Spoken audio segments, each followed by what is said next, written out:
Hello, and welcome to Season 2 of Conversations on Climate, in which I've been leading a series of conversations with experts from around the world exploring the biggest challenge of our time, climate change.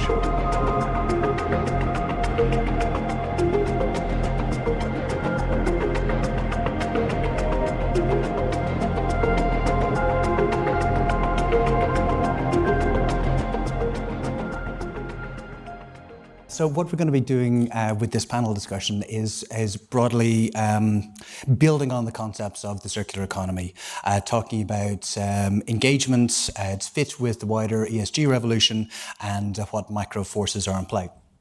We're going to be talking for about 45 minutes.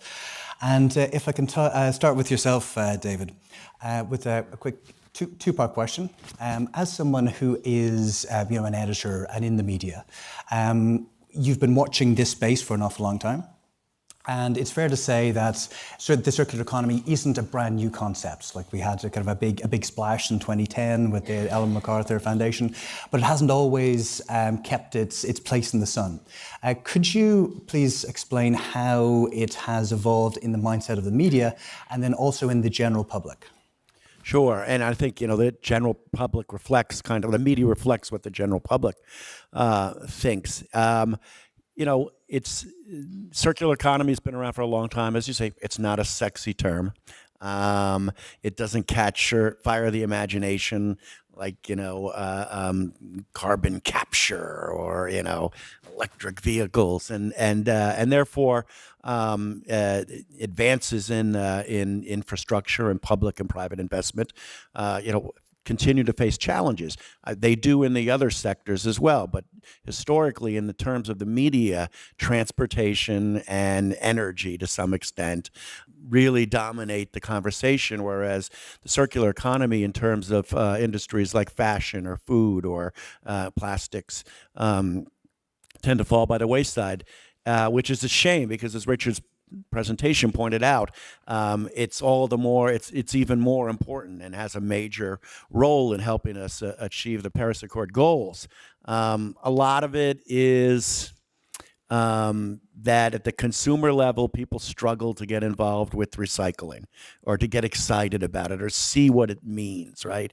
And then that creates issues of collection and cost of collection, and then that rises all the way up to the development of plastic feedstocks and the market for feedstocks. And so you've got a very uneven market there, depending on which country you're talking about. And to Richard's point, to get a real European infrastructure, that which doesn't exist at the moment, you really need a couple of things. You need prices to improve for recycling, for the market, and you need more public and private investment. It has to be drilled into people's head what we're actually talking about, and that is not getting to the point where we're not wasting everything that we're doing. And we'll never get exactly to that point, but there's so much that can be recycled, and particularly when we talk about plastics and stuff, a lot of the conversation at the global political level is around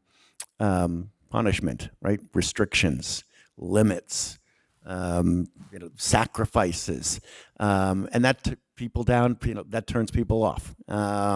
It needs to be kind of like what we're seeing in the U.S. with renewable energy, incentivized. We need an IRA, so to speak, of the plastic industry. Some incentivize countries to improve their collection, incentivize countries to use AI to improve how they're doing things and sorting things and improve costs on that, and incentivize the creation between giant companies, and Tetra Pak and countries and governments to work together so that you don't have these pockets of really cool innovation that can't work on a global scale. So essentially, the circular economy is a dream we're still trying to get to, at least from the media point of view, and we're making progress. But like everything else, it's one step forward, two steps back. Yeah. No, and you raised some very good points there about the public perception may be slightly cynical about it, and there are various movements towards recycling. But is there a There's clearly been a lot of progress over recent years, and like as an industry veteran, maybe you could tell us what you think the most important kind of technological advancements of recent years in the recycling was, and if there is a piece of the puzzle that's missing that might help to redress that psychological balance that we have on, are we wasting our time recycling? Yeah, I mean, I think there's a huge amount of innovation that's taken place, but if I can sort of break it into two separate areas. The first one is about using fewer inputs, so less energy, and Tetra Pak in its processing equipment is seeking to continue to reduce the amount of energy that is required to work. So there's that side, and whether machinery uses less water or the materials have been lightweighted. I mean, if you look at what was available on packaging when I was growing up, everything was really heavy. And quite clearly, we've got to lightweight packaging, so fewer materials are being used, which is all positive. The other part is actually looking at your systems, and I would say looking at systems is really important. Looking at what was labeled as waste streams, and not labeling them as waste streams anymore, but labeling them as co-products. So, farmers always say, well, I produce food. Yes, you produce food, but the vast majority of food we have on our shelves does not arrive from the farmer mouth ready. Even wheat, a farmer grows wheat. It needs to be turned into flour, and therefore you need energy and you need technical ability to achieve that. So what you try and do, of course, is to see what else you can do with the parts that aren't edible for humans. Or maybe it's that and I used to work in the sugar industry. One of the things there was, what do you do with your waste heat? And the company I used to work for at that stage had the largest production of tomatoes in the country, because they were using the heat that wasn't warm enough to produce the sugar, and they put it into a big glass house and it grew tomatoes. So it's not thinking about waste anymore, thinking about what can I do with that to make it a co-product, and that becomes circularity. But my other real bugbear is, I said it earlier, if you view circularity as a circle, it's two-dimensional. Actually, it really is like the Earth. It's about going, okay, what's the impact on nature? But how do we use nature to be part of that circular system, that full ecosystem? One of the bits I was very surprised about sitting on and I just call it the European Food Security Group because it really is a mouthful, was during the energy crisis, there was a lot of talk about fertilizer plants having to close down. And I think we all heard about the use of carbon dioxide in slaughterhouses, in abattoirs. The thing that I didn't know was fertilizer production, because it produces urea, also enables the use of AdBlue to be produced. And for those of you that know anything about diesel engines, AdBlue is required for a real environmental benefit. Now, I just didn't know that. So I'm sitting there with all these experts from different parts of the food chain, the food system. It's complicated. It's really complicated, but the innovations that are coming forward to build resilience through understanding more about how systems work is really quite incredible. Fantastic. And Jackie, we've just been talking about connections between humans, between people, and how that is essential for the circular economy. How's the business community in Ireland here doing with the challenges that are involved with these type of forming these linkages? Well, I think Richard has demonstrated what his business is doing and how he's working with the industry to improve things. I think generally across the business community, they're responding in a number of ways. Individually, of course, improving their own processes and waste reduction. And, Aramark, for example, has incorporated food analytics to minimize its waste. And then where there is overproduction, they're donating it where people need it. They're also working together collectively. So we, as you heard from Danny's introduction, IBEC is representing the entire business community, but we also own and operate 39 trade and sector associations. And why that matters is because they collectively come together within their industries, but then on cross-cutting issues like circularity, sustainability, all areas of ESG, they work collectively. So, for example, you know, on the topic of Food and Drinks Ireland, they're not just looking at packaging and reducing waste that way. They're also thinking to the future and using industry-led research and development and working collaboratively with government. So there's National Prepared Food Packaging Center, Preparation Center in Tagas. And that is where government has come together, our members have come together, as well as other bodies to develop innovative approaches to food production and packaging. So that kind of forward-looking thinking. Aerospace, everybody, you know, if you've gone on a holiday and you're leaving the island of Ireland, you're hopping on an aircraft. And so the aerospace industry is also adopting circular principles in what they're doing, everything from manufacturing aircraft right through to maintenance. And one of the areas that we're very focused on here in Ireland is sustainable aircraft fuels. And that's, of course, using bioproducts to make this this fuel and to make it cost effective for consumers. So they're responding collectively and putting initiatives together around that. They're also working collectively with government and collaborating with government, whether it's through submissions, participating on some of those bodies that the Taoiseach and Danny referred to earlier. And then the other critical area that business is responding and working with universities and training bodies is around the whole development of skills, green skills. But we spoke earlier about AI and how we're integrating data and analytics. So how are we developing the skills for the future of business that they are better able to respond to what's needed? Great, perfect, thank you.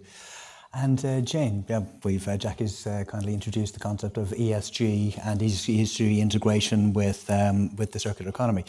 Could we kind of hang on the E for a little over yourself? The idea of replacing products with natural alternatives has been ubiquitous. It seems like every second product you pick up is made of bamboo at the moment. It's gone a little mad. But you talk about the concept of biocircularity. Could you tell us a little bit about that and kind of bring it into the circular economy conversation? So the bioeconomy is an economy that's based on biological resources as opposed to fossil fuels. So your bamboo toothbrush comes from a biological renewable resource, so is a product of the bioeconomy. But also the bioeconomy can be fueled by biofuels, can incorporate the use of waste streams, as was mentioned earlier. And the idea is that we're then not a carbon or fossil fuel-based economy, but a biologically based economy, which sounds really good because biological resources can regenerate. But we need to make sure that those resources aren't being harvested more quickly than they can regenerate, and that in producing those resources, we're not causing damage, and that we're not just replacing a linear fossil-based economy with a linear bio-based economy. So a circular bioeconomy and biocircularity is about an economy that's using biological materials, but keeping those materials in use for much longer, but also that the production of those materials isn't environmentally damaging and any eventual waste streams aren't environmentally damaging. I'm super conscious that one of my PhD students is in the room who worked on bioeconomy and biocircularity, so I hope I'm getting this right. But really, the whole concept is inspired by nature. Nature is the ultimate circular economy. And so that idea that we need to keep things in the process and not lose anything out as waste is essential. Right. Okay, and moving now on to the S, Richard. Like you've had a long history, not necessarily Tetra Pak, but previously of stakeholder engagement. And wonder how has stakeholder engagement, the concept of stakeholder engagement, been affected by circularity and the idea of all these linkages?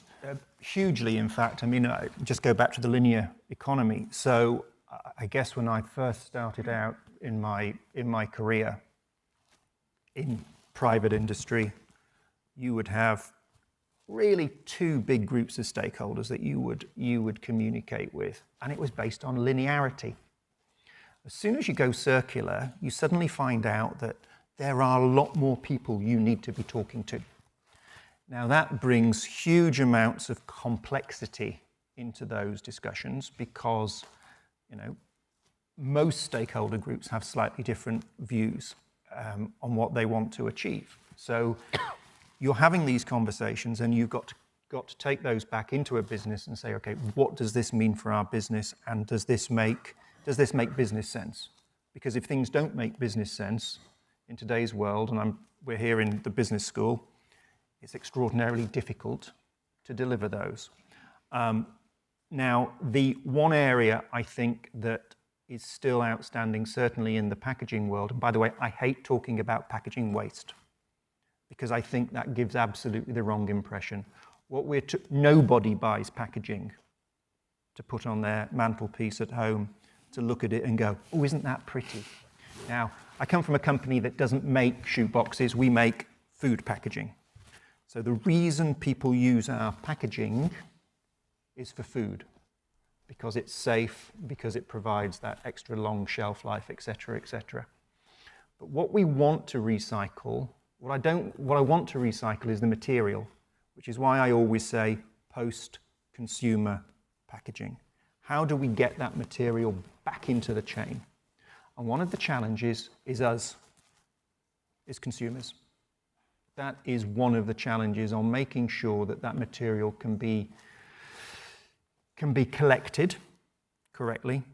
It can then be sorted correctly. And obviously I spoke earlier about the robotic arm at Ballymount.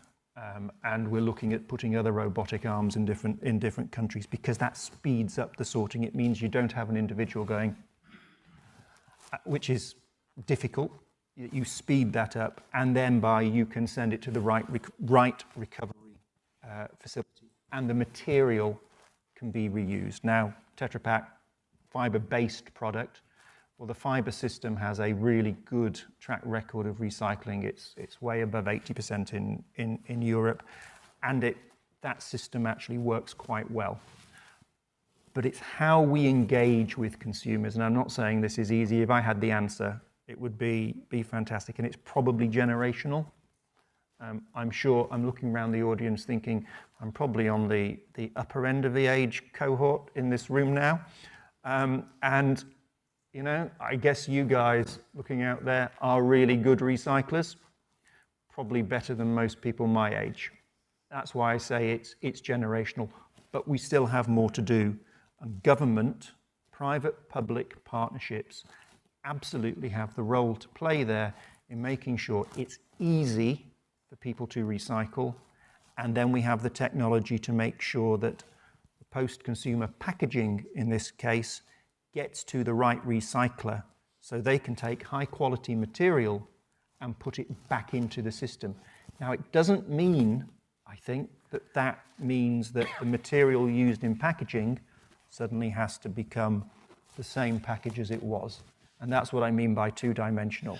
Is if you take a spherical approach to the circular economy, it means you're then able to get more innovation in, because you stimulate new uses. If you pour, and this is my sort of Soviet era discussion, when I used to go to Russia a long, long time ago, they put aspic over everything, just because it looked nice. But really, do we want to have our economy covered in aspic? No, we want enabling, we want innovation, we want creativity.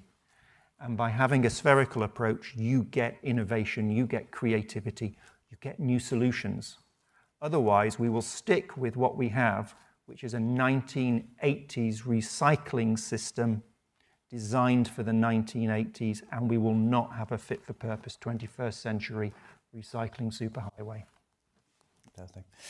And Jackie, we were just talking about the role of government as one of the main stakeholders here. Now, obviously, one of the big roles of IBEC is to collect the information from your group of Irish businesses, and then lobby governments and speak to governments about what these companies need. Can you tell us, what are they asking for now? What are your... I think in terms of specifics, pick a topic.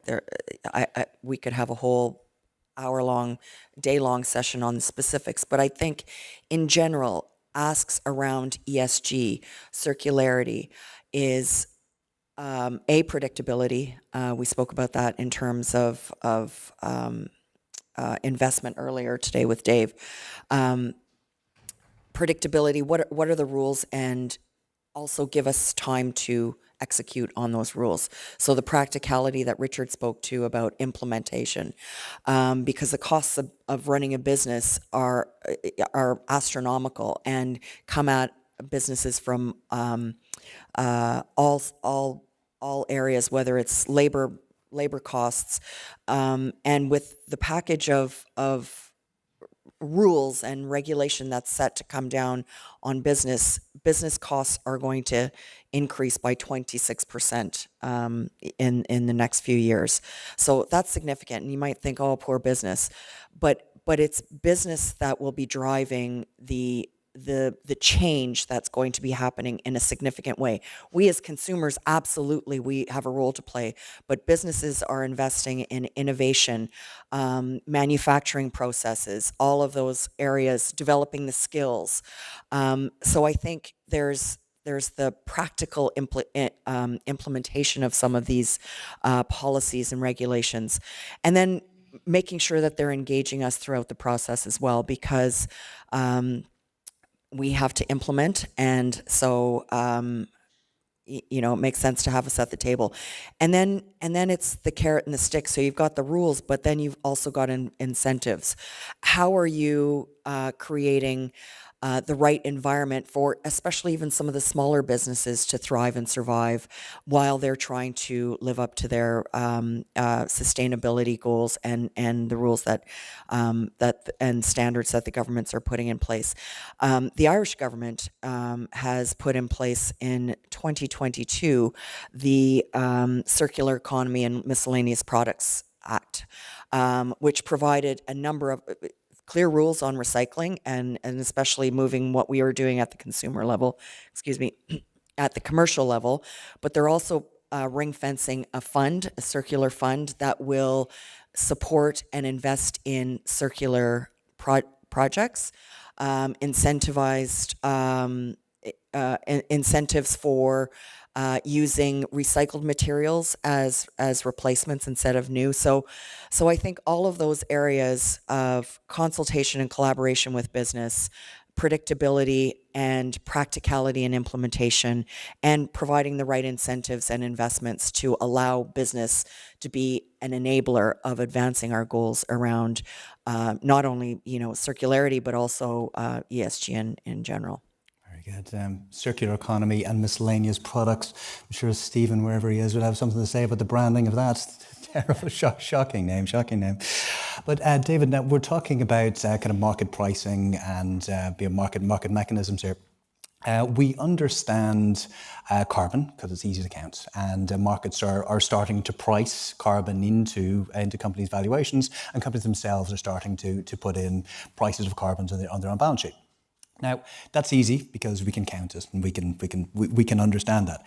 How are we doing with getting the concept of circularity into businesses? Is there any kind of filter evaluations into that, or is it happening at all? I think the same problem with the consumers is that business stakeholders, i.e., shareholders, in at least one major part of the stakeholder environment, don't see the profit in it, the cost in it. The carbon, the idea is simple, that you're going to tax carbon, you're going to create a price that continues to go up. And why do you want that price to go up? Because at some point it makes decarbonizing cheaper than buying your offsets, whatever, right? And there's not a lot of understanding on that on the business side that effective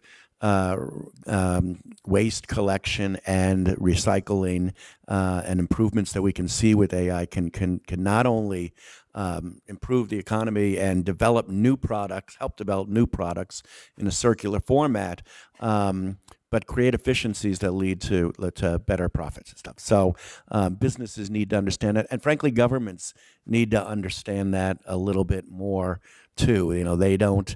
The price, like I said initially, of recyclable stock sometimes is depressingly, frustratingly low, and we need to find ways to get it up. And so governments, again, provide incentives.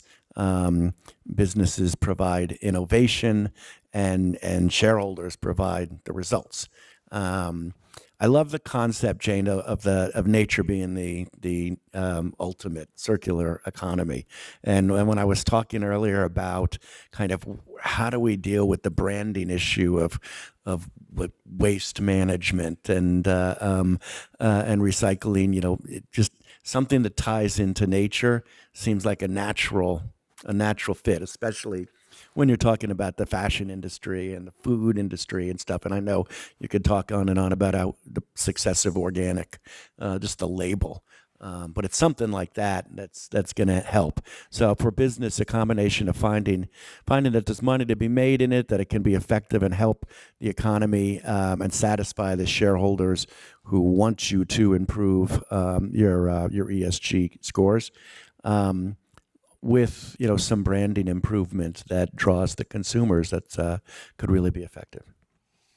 Cool.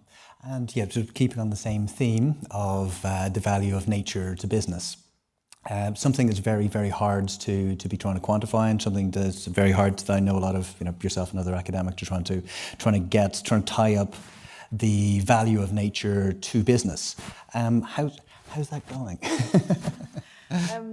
I guess we can talk about the value of nature in different ways. What we've traditionally done is valued the outputs from nature that benefit us, and so we value ecosystem services, what we get from nature.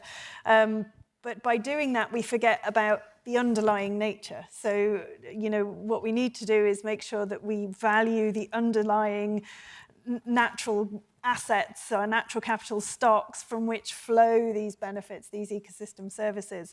It's hard to do. In terms of valuing nature, things that are bought and sold and traded on the market, we can use financial prices as a proxy for value. They vary, they're subjective. People pay different things depending on how needy or desperate they are for them.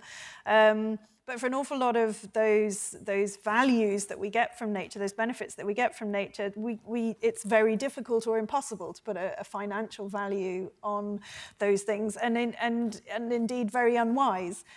So there's this sort of, I suppose, amongst the sort of ecological community, there's a real love-hate relationship with valuing nature. Is we know that if it's not valued, it's not on the balance sheet, it's not taken into account. And if it is valued, it's probably undervalued, and everybody will argue about how it's been done. So I think we need to recognize that it's priceless. We need to recognize that it's valuable, but we do also need to bring it into our decision making, and that's what a lot of the natural capital approach and the natural capital concept is about understanding the importance of those underlying stocks for those flows, those underlying natural capital assets, nature essentially, and what we get from it, even if we can't put a financial value to all of those things. Fantastic. Yeah, that's just one of the follow on that. It's one of the issues. Like, do you even want to put a financial value in some cases on nature? It comes up in the discussions about water. Maybe we should just price water and have a market. You're starting to see companies invest in water in that way. Do we really want to price water and drive up the price of such a valuable primary resource for us? We're pricing forestry offsets. That's kind of difficult to do, and so it's a tough topic because nature is priceless, as you say, and yet we have to find a way to illustrate its value in some way. Illustrate its value, but also incentivize its restoration and reward for the return of nature. So yeah, like I say, it's a bit of a love-hate relationship with that topic. Yeah, fantastic. Well, it's been a great conversation. I think we're just about out of time. So but if you'd each like to have kind of one final thought, maybe some point either that a co-panelist made that you would like to particularly emphasize, or something that we think that we may have missed in the conversation. Start. It's really building on the discussion of on nature and natural capital and pricing, etc. I think standards have a huge role to play in valuing assets, valuing the assets of nature. So standards should be better based on the science, because those push back down the chain into the asset and hopefully support the asset over time. So I'm a great believer in having those commonality of standards that you build, which then actually provide the support to the asset. I guess my final comment, I'll come back to the idea of nature being the ultimate circular economy.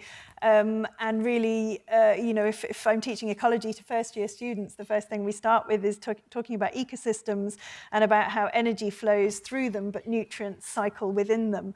And so that brings me to think about if we understood, if we as a society understood the complexity of natural systems, or just even not understand, appreciate the complexity of those natural systems and how they work, I think that could go a long way to understanding how they're valuable, how they underpin what we're doing, and that we can build from that basis. So I'm just voting for more ecologists, basically, or more people who understand ecology.